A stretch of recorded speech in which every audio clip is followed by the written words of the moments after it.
I used to be a very typical American Christian. I went to Sunday school when I was a kid. I was confirmed in the church when I was in middle school. And then I went to college and medical school and training. And I bought into the idea that you had to choose between science and spirituality. Now, I was a good person. I mean, I certainly bought into the concept of being a good person and honest and ethical and a woman of integrity and all those sorts of things. But the fact is, I was really busy. I became a wife, a full-time surgeon. I was the director of spine surgery at a big university. And pretty soon I had 4 little kids to take care of. I mean, Jesus to me was one more thing on my to-do list that I knew I was never going to get to. But that all changed one day in 1999 when I died. And yes, I literally mean died. I spent 30 minutes under 8 to 10 feet of water without oxygen at the base of this waterfall. And while I was underwater and dying, I asked that God's will be done. And the minute I asked that, I was immediately overcome with a very, very physical sensation of being held and comforted and reassured by Christ. And he took me through a life review that was like nothing I could have imagined. I was reinserted into every one of the most painful memories of my life. But this time was different. I had a complete understanding of the life story of the other people involved, and I felt nothing but compassion, even for the people who had hurt me deeply. And I discovered that where God's love is present, there is no room for destructive emotion. I discovered grace. And then I was also shown the beauty that came out of each and every one of those painful experiences when seen from a distant perspective. Eventually, my body came over the front deck of my boat, and when that happened, my spirit rose up and out of the river, and I was immediately greeted by a group of people or spirits, beings, who were so overjoyed to welcome me home. I know that they had loved me and known me as long as I have existed. And even as I was with them and rejoicing, I could look back at the river and I could see my friends pull my bloated purple body to shore and watch them start CPR. And I had a wonderful life. But even as I watched that, I knew that I was home and I had no intention of returning. And these people, or spirits, started taking me down this beautiful pathway that exploded with colors and flowers and the aromas of flowers, which is what speaks beauty to my soul.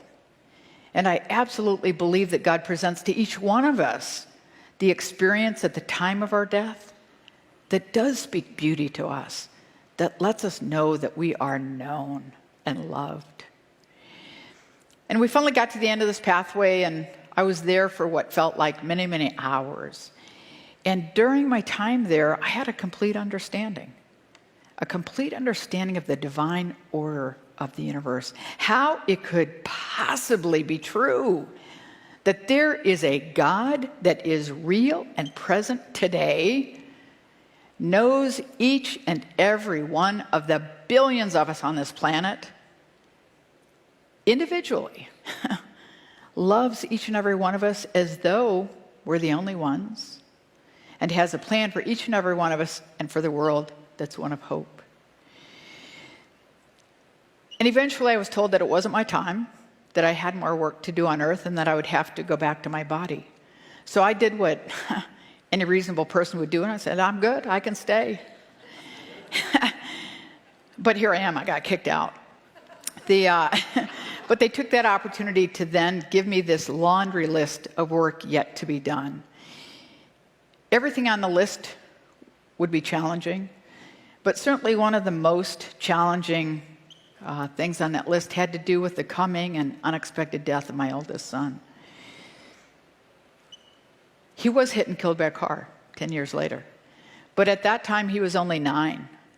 And when I asked the obvious question of why my boy, I was immediately returned to my life review, where I had been shown the truth in God's promise that beauty comes of all things, eventually. And I was reminded that it is always a matter of trust, trusting God's promises to us. And with that, then, I was reunited with my body. And I continued to have supernatural experiences over the next couple of weeks. But then finally, the window, my personal window into heaven, closed. And I was left with the consequences of my injury, and I underwent many, many surgeries and many more months of rehab. And I spent those many months of rehab trying to figure out what had happened to me.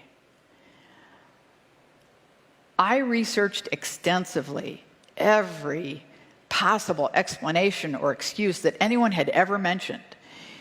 I researched, of course, dreams and hallucinations and DMT or other neurotransmitter trips.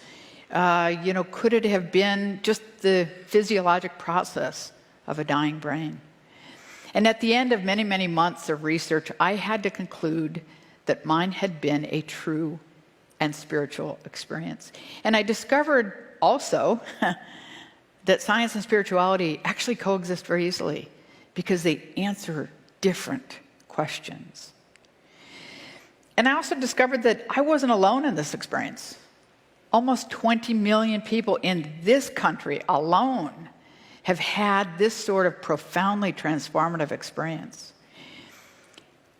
And I've spent many years, of course, thinking about my experiences, and I recognize that my most important transformation was moving from hope or a faith in God's promises to an absolute trust.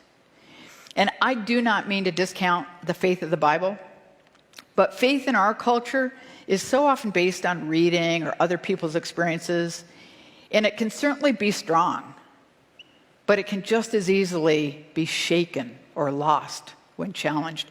But trust is solid.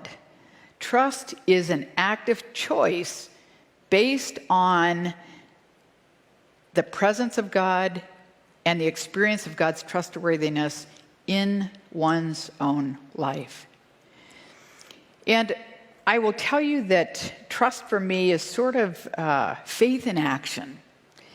And I will tell you what it looks like in my life.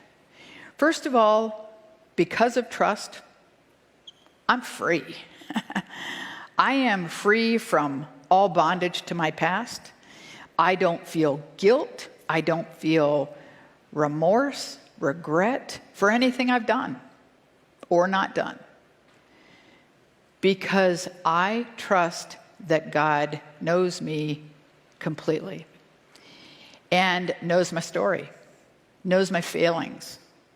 And in that knowledge, through grace, feels nothing but compassion for me. And I also know that I would feel nothing but compassion for people in my past, because if I knew their true story, I too would feel nothing but compassion for them. And so I am free from bitterness, hate, anger, even minor irritation that people have caused me. And I don't have worry or anxiety about my future, because I trust that God has a plan for my life that is one of hope. And I'm certainly not afraid of death. I trust, and actually I will claim to know, that there really is life after death, heaven, whatever you want to call it. And I actually believe that it is the very reality of that heaven that brings context and meaning and purpose to my own life. And what I mean by that is best shown in this next slide. Many of you will see a white cup, and some of you will see blue faces. But if you focus entirely on the cup, you'll miss the context and the meaning provided by the faces. And if you focus entirely on the blue faces, you'll miss the beauty and the purpose of the cup. Now, if you imagine for a minute that that white cup represents our life here on earth, and the blue faces represent heaven, God's people, God's intention, God's love. If you take away that background of heaven, then this white cup of life becomes nothing but potential. So, I'm free from my past. I don't worry about the future. And heaven brings a context and meaning to my life. So what that means is that I am absolutely free to be fully present in every moment of this day. And because I trust all of God's promises, that means that I also trust what the Bible says about God's presence in my life. I trust that God is always present, that there's nothing that can separate me from his love, that beauty will come of all things in its time, and that all things work together for good. So what that does is it allows me to rise above my momentary circumstances and experience joy. It allows me to be free to experience the joy-filled life that I believe God intends for each one of us. And wonderfully, you don't have to die to make this transformation, but you do have to open your heart. And that is why I am here today. Because I want to share my story, but more importantly, I want to challenge you, every one of you, to try to prove anything I've said wrong. Because I know that you can't.